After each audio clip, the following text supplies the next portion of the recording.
following is a conversation with Kyle Dillenburg. Kyle is a truly innovative thinker, business growth leader, and he has deep experience in IT talent recruiting. This is the Communicating Value podcast. If you enjoy it, please like and subscribe. As you have questions, comments, and suggestions, leave them in the comments below. And now, my conversation with Kyle Dillenburg.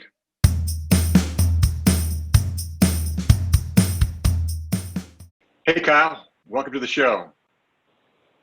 Hey, Paul. Thanks for having me. Well, it is great. So for those of us who don't know you, what's your story? Yeah, well, appreciate the time. So I'm with Medicus Consulting, business development manager over here, outside sales, whatever you like to call it. But we're a IT staffing company, services North America, U.S. and Canada, and I've been here for a little over 4 years now, and came from Enterprise Rent-A-Car previously, where I was in the management trainee track and ran a couple of the larger stores in the state. And IT and being in a people business has been an absolute pleasure to be a part of. So super excited to talk to you today. Thanks again. So as you know, this format of this show, you get 3 questions, I get 3 questions, we take turns. This first question now is kind of the foundational question. And so, Kyle Dillenburg, communicating value is hard. True or false? Absolutely true. It's a difficult challenge, right, that I think everybody has to one degree or another. And that comes in many forms, right? Whether that's an interview, whether that's marketing, whether that's just trying to brand yourself, whatever it is, value always sounds better in your head than it does coming out of your mouth sometimes, right? And, it is difficult to summarize it and define it, but you know it when you see it. And yeah, absolutely. I think that's the concept of what you're doing is great because it is hard to define value. Great answer, and thank you. So now it's your turn. You get the first question. Go ahead. All right, batter up. Well, speaking of value, Paul, the digital investment idea valuation, what is it? How did you define that? Great question. Thank you. So in a nutshell, it puts value communication on autopilot for technology investment ideas, or for product ideas, or for startups, right? Or for solution proposals. If you're a solution provider, right? How do you communicate? How do you forecast the value? How do you communicate it once they're a customer? So they order again and re-up, right? So autopilot for value communication is one of the primary drivers of this framework. Okay, so how's it, and we better kind of draw it out. So I'm going to put right here, I'm going to put a visual of the framework. You can see that we have 4 quadrants. We've got vision, we've got strategy, we've got design, we've got value. You start at 12 o'clock, and as you progress around the clock, your investment idea kind of blooms, if you will. So how it's better, it's number one, it's very simple. I mean, and it's really important to leadership because they don't want to look at a Gantt chart anymore. They don't want to learn the language of disciplined agile, right? Yeah, and so it's a very simple visual, a simple mindset, and they get it instantly. So that's one, it's simple. It's universal. You can use this for any investment idea, any product, whether it's an integration or a new app or a migration. You're migrating, data or infrastructure or going to the cloud. Like I said, you can use it for startups too. So it's kind of a very universal, and that's hard to do, right? So the third thing, it's very lean. So as you progress around the clock, at each step, you kind of have to decide, are we going to continue, persevere? Are we going to pause, or are we going to pivot, right? So it's very lean in that sense. So we'll get to that later. So the fourth thing is it's an insurance policy. What do I mean, right? It insures against the chances of having bad IT projects or bad product launches or bad startups or a bad solution proposal, because it kind of encourages you to do the right things, but also in the right order, so you don't waste time, money, energy. So that's basically it. It's a simple, universal, lean insurance policy against bad launches. How's that? That sounds fantastic. Right, it makes a ton of sense in terms of what you're trying to do, the value you're trying to create for people and organizations. To be simplistic and to be universal, to have an organization that can use the same type of framework for all initiatives, all products, all projects that they're trying to pitch is great from a consistency standpoint. And then, a process plan to execute, right? When it's all the same, regardless of division, regardless of business group, makes it much more seamless, I got to imagine. Absolutely. And everybody's used to doing the one-off project plan, right? And I don't know when, maybe this was when I was at Harley, but the concept of a single template for every single IT project was revolutionary. And it was, what we had was very detailed and very complex, but it was still a universal. So that was a step in the right direction. So this is actually kind of a paradigm shift where every traditional IT project, whether it's agile or waterfall, for that to fit within a framework that enables value communication to leadership is dramatically revolutionary. Let's call it that. Dramatically revolutionary. Okay, so there it is. Yep. All right, so Kyle, my turn, and my question to you is, so what can candidates do to separate, differentiate themselves during these difficult kind of market conditions that we have? Yeah, it's obviously the market right now, has its challenges, right, that present themselves for candidates. And it's a multitude of things. It's an influx of competition, which is more people being available and more really good people being available. It is the inability to meet in person with folks, just due to the interviewing nature and the way that we have to do that right now. And certainly just the overall hesitancy in hiring, particularly at the leadership level, in a lot of organizations currently, and we don't know when that'll change. So what do you do to get noticed right now? What do you do to ensure that the right people are reaching out to you?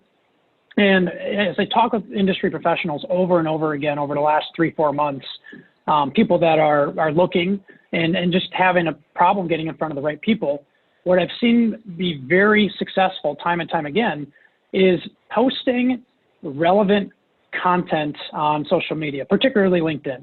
And by no means is that reinventing the wheel or revolutionary, but it's simple and effective. It's about posting things that you feel reflect your passions, your philosophies, what you're good at, and just the way that you see IT going and the values that you think you can bring an organization. I can give you a few examples. I had a IT manager who recently simply posted different techniques and trends of how IT managers are managing their people differently now due to a 100% remote environment. I had an enterprise architect post some content about an AWS cost reduction workshop, and just getting people collaborating, getting people talking, sharing your thoughts. And what this does is allow you to brand yourself a certain way. Here's who I am. Here's what I'm good at. Here's what I believe in. And here's how I would apply that to your organization. And these people have had VPs, CIOs, directors reaching out to them specifically, directly, without any help of recruiting because of the content they were posting, whether it was their own creation or not. It's just about how are you branding yourself, and do these things align philosophically with what you feel like you can bring to the table. So that's one aspect. And the other aspect right now too, I think, is in terms of how you communicate your skill set. I know certainly it's a hot topic, right, in the recruiting space, in terms of how do you have your resume get picked up by these internal tracking systems, these ATS systems, and get noticed by recruiters. And there's a lot of buzzword adding, right, and things of that nature. But that can dilute the quality of someone's resume, and sometimes that'll have a negative impact on your perception in a hiring manager's eyes. So I think it's really about how do I communicate what I'm good at, what I'm willing to get better at, but most importantly, where I excel. And here's what I can bring to you day one. Here's my previous successes, and this is why I'm a fit for your organization. And I've seen it be very effective for people over the last few months. Interesting. So literally, there's a job opening. The hiring manager or the, like you said, the executive leadership team, someone from that team, they get to a short list of, a handful of candidates maybe, or they just run across somebody's profile in the feed on LinkedIn, and they go check them out, and they're like, oh, okay, put this one up on the really short list. Is that kind of how it happens, or? So more the latter, which is directors, decision makers in IT who are, just leveraging their network no differently than the rest of us. But yeah, they happen to come across a digital transformation leader on LinkedIn who's posting content about multi-cloud computing. And, they're sitting there like, oh, you know what, we want to implement Azure and GCP. This guy clearly has a passion for, so-and-so. It aligns really well with what we're doing. They might nudge one of their recruiters or even personally reach out and say, hey, you know what, we're actually hiring for this. And I could tell you, more than two hands, I can count how many times it's happened to people where they've said, yeah, I got reached out to directly. I posted this. It matched up really well with this company's opening that they had. And the rest was history. And it really didn't take them, honestly, a ton of time. There were things that they were researching on their own anyway, because that's what they're interested in. And, IBM posts something interesting. Oh, great. When I'm going to take a look. Oh, actually, I completely agree with this. This is what I want to implement. They share it or they post it, and it's genuine because it aligns with their capabilities and their views and what they're hoping to do at the next job they get. Wow. That completely circumvents the typical process, doesn't it? It does. Well, and I can't say it's the majority, right? I mean, certainly right. Still like the old school traditional ways are still going to continue to be the way most jobs get filled. But in times like now, it pays to be creative. And I've seen that work for folks, and I've been having those kind of conversations with people who I'm trying to help is, we know what you're looking for. Here's some interesting things that are happening that are trends in your particular IT arena right now. Let's talk about it. Let's get that out there. See if there are folks who have the same interests as you and align strategically with, what you view as valuable. You've got lots of stories that you could share with candidates you work with about other examples and what options you have and what to try and everything. So I think that's really cool.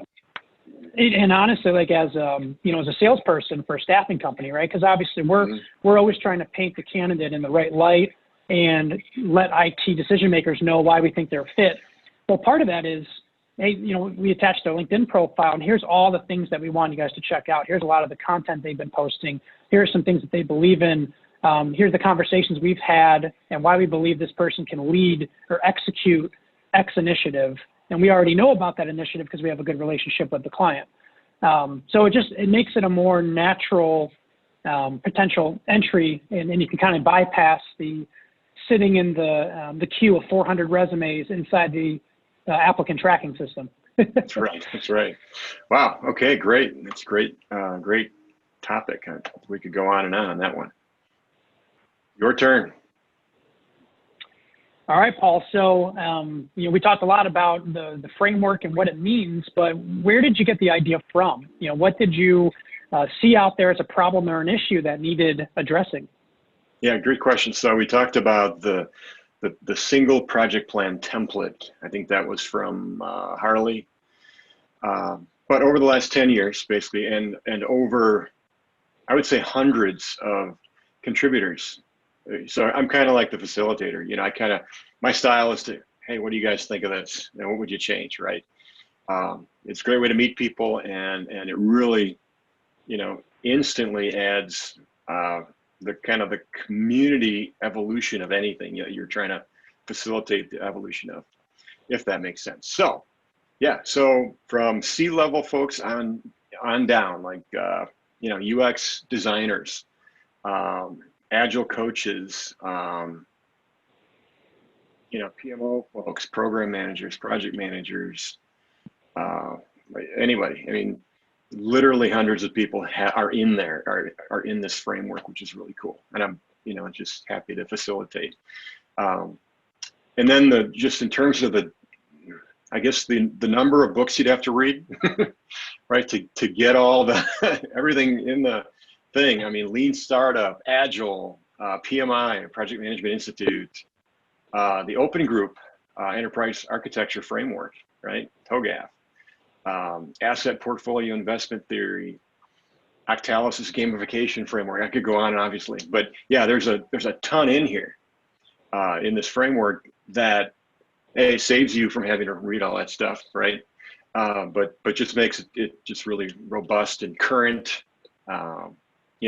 We incorporate the whole, Gartner's whole shift from project to product, that whole mindset shift and in terms of doing investments. So yeah, that's kind of how it originated. That's kind of what's in there. And then the gap or problem, right? What's the big problem? The big problem is that not just the CIO, not just the product owner, not just the entrepreneur, but everybody, and the leaders and the team members sometimes find it difficult. You might confirm this, Kyle.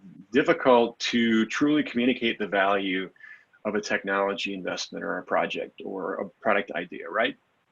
Even before it gets funding, and then even after funding, after maybe it's in production.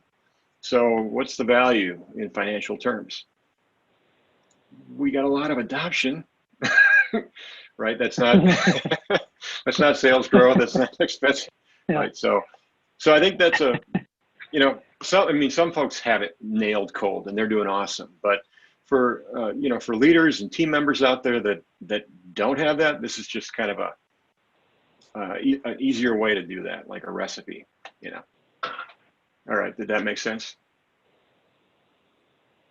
Absolutely did. Well, and I'm curious, when this gets presented, what kind of typical brushback or resistance will you have from the client side, just in a general sense?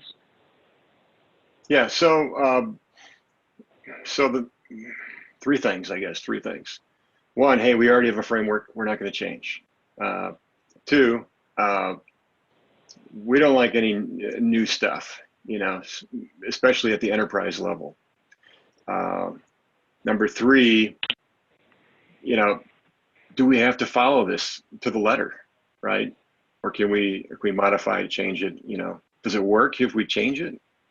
So what I would say is, yeah, I mean, it's an open framework, right? So no, you don't have to buy anything. You don't have to, you can try it at a small scale. This is more of like a grassroots movement where typically you start out on one small project, you move, it works great. You move that to your portfolio. You start reporting portfolio progress using the framework. And the name of the framework is called the Digital Investment Framework for You, DIFY, D-I-F-Y, okay?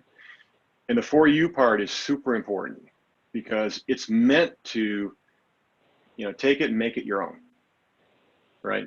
And we even have a community where, we're looking for great ideas to improve the framework, to make it more robust, to extend it, use it for other things. So it's really, it's a community thing. It's free. You can start using it. If you want to accelerate that, there are other options, but yeah, it's totally voluntary, and if it works for you, great. If it doesn't, that's cool. Very customizable. All right, that was good. So it's my turn. And Kyle, can you tell us the type of value that Medicus provides to your clients and your candidates that you work with? Certainly. And, and honestly, right, we're we're an IT staffing company. There are thousands, very similar, right? We all have, we all have IT jobs. We all have similar technology we use. We all have good marquee clients. So what differentiates one from another? And for us, and we're not the only ones who do this, but, the relationship-based environment and experience that we try to create versus transactional is really everything that we do, right? And what does that mean? It's about creating value for the candidates that you're working with and the clients you're working with outside of, I have this job, are you a fit or not?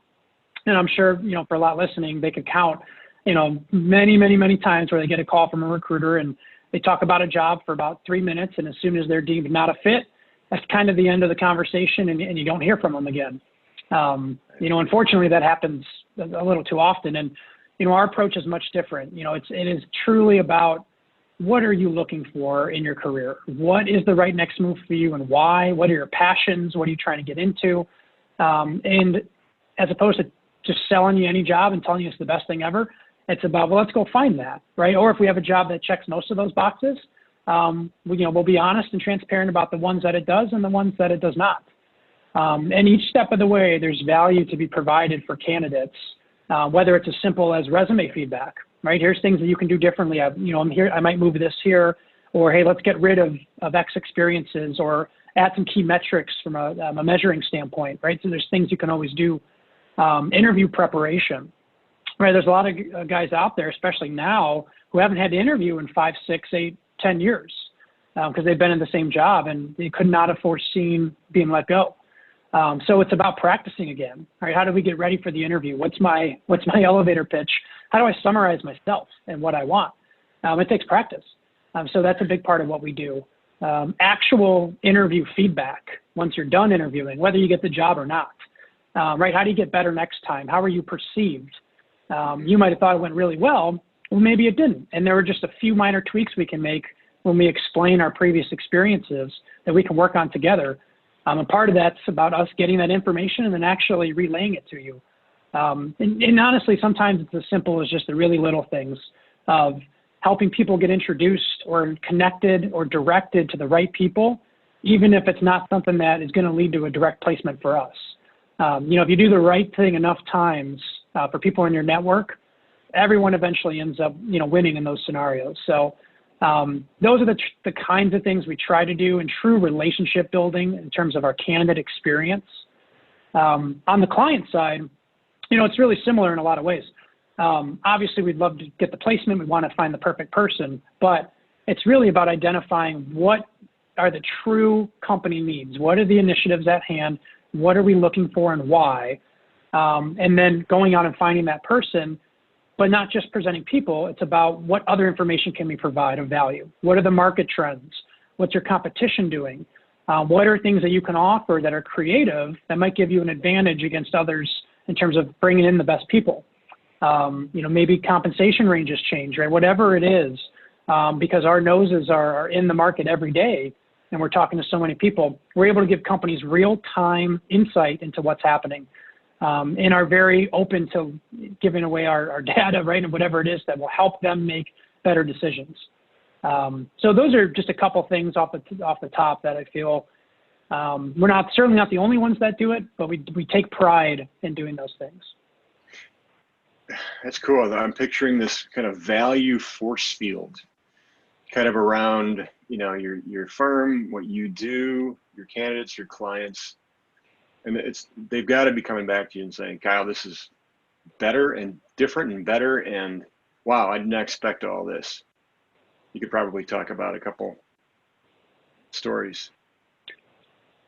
Certainly, there are instances where, we've had clients that have been really thankful of not only, helping them on a placement or finding the right kind of people for them, but giving them a real bird's eye view of, well, here's, what other companies in your industry are doing right now. And they might actually, take that to heart and pivot on what their potential initiative is, or at least kind of bring up discussions internally. And, maybe we end up saving them money or just changing the idea of what they're doing. But sometimes it is just about full transparency. And, when you build a good enough relationship with an organization, you feel like you can have candid conversations, even if that means they might not end up choosing you for that particular job or something, but you build up enough goodwill over time.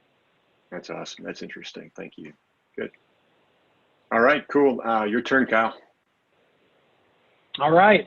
So we've talked about the framework. We've talked about the idea, how you came up with it. But you spoke earlier about moving through the various steps and how that happens to a degree. I'd like to dive further into that. How do you move, chronologically through the steps? And at what point does the subject matter expert of that particular product or idea become involved? Absolutely, yeah. So picture a clock. So the vision phase, you start that at 12 o'clock. That lasts till 3 o'clock. And during vision, you basically answer the question, where are we going, right, with this idea? Where are we going to go? And then from 3 o'clock to 6 o'clock is called strategy. All right. And within each of these phases, there are 4 steps. And the first step of strategy is called ideate, right? And you all know who Marie Kondo is, right? She's helped you organize your home. And one of the steps that she makes you go through is she makes you take everything out of your drawers, everything out of your closets, and put everything on the bed, right? And then what you do is you kind of take one item at a time. You're like, okay, does this spark joy or not? If it doesn't, you thank it and you put it in the bin to throw away or give away. But if it sparks joy, you keep it. Same thing with ideate and the subject matter expert. The ideate phase ends up with a big list of options, not only around features and functionality, but go-to-market strategies, staffing, tech stack, you name it, right? So you get your subject matter experts involved during ideate if they are tech subject matter experts, right? If they're AWS or you're thinking about cloud, you're thinking about hybrid, or you could have like program and project manager subject matter experts, right? How are we going to structure this? How are we going to get funding? Who are we going to go to? But that's really when it hits. I mean, you might have a few conversations with some architects or somebody during vision, but you really get serious about brainstorming and ideation and everything during that first step in strategy. So I just talked about 2 phases, right? So 6 o'clock, the end of strategy means you get funding. Now you got money, right? And you use that money during the next phase, which is from 6 o'clock to 9 o'clock, and that's called design. And that's where you do your experimentation. That's where you do your MVPs, your minimum viable products. That's where you pilot, right? And you might get incremental funding for each of those steps, right? Depending on if the thing has legs or not. But if you're going to get out of design and go into value, which is the last phase, then you have to get to a version 1 that you're going to scale with, right? And that could be your big launch. And then during that value phase, you rack up the points, based on the measurable financial business outcome that you defined way back in vision. You keep score. And we really encourage using gamification as part of all that to, instead of having to push things on people, organizational change management is a discipline where there's, I think, more pushing and coercing than there needs to be. So gamification provides more of a pull approach to it, where people want to be a part of this new thing. They want to be a part of the improvement, and they know what's in it for them. So, and they can, it's fun to keep track. Did that answer your question? It did. Well, and I particularly find the gamification aspect interesting because that's a trend kind of regardless all across IT right now in general in a lot of ways. But I think just such an effective way to get people engaged, to get them bought in. And you talk about knowing what's in it for them at the end of the road too, right? That combination of factors, it makes a ton of sense and creates just a kind of a natural, organic motivation, in a lot of ways. So I find that really interesting. Yeah, it's a lot of fun. Okay, cool. Thank you. Kyle, last question, it's mine. And the question is kind of what's hot right now? So skill sets for the industry, trends, what are companies actively hiring for right now in kind of that domain? So certainly a number of areas right now where we see an abundance of hiring happening. A couple in particular that are kind of in your face daily at this point are DevOps engineers, cloud DevOps engineers, security engineers. The ability to protect and develop and implement cloud solutions, particularly multi-cloud platforms and environments, AWS, Azure, GCP, you name it. Everybody involved with that. There are not just teams getting built out, but large teams, and it's all happening at once and at a quick pace. And that's both private and public cloud that is being protected. So that has been absolutely a hot button area. Essentially IT security really across the board, but specifically a lot of the infrastructure support personnel, systems engineers who specialize with security, network engineers who can protect the firewalls, and your cloud environments, both publicly and privately, have been real hot button areas. And then certainly anything that's involved with user experience right now. So a lot of full application development, full stack application development, but particularly on the front end, a lot of UX, UI, a lot of Python folks, anything that the customers are going to experience for some of these applications, because they have, people have more time now, they're at home, just a little more freedom maybe to spend some time on some of these things. That interaction, that experience is so vital for companies that we've seen an abundance of hiring in those stacks as well. So there's a number of areas that are hiring, and which is great to see in general here for IT. But cloud DevOps, IT security, and overall application development have been three of the main ones. Makes sense, because if you weren't thinking about cloud before, now you are, right? If you had cloud, now your utilization has just skyrocketed in the last few months. So right?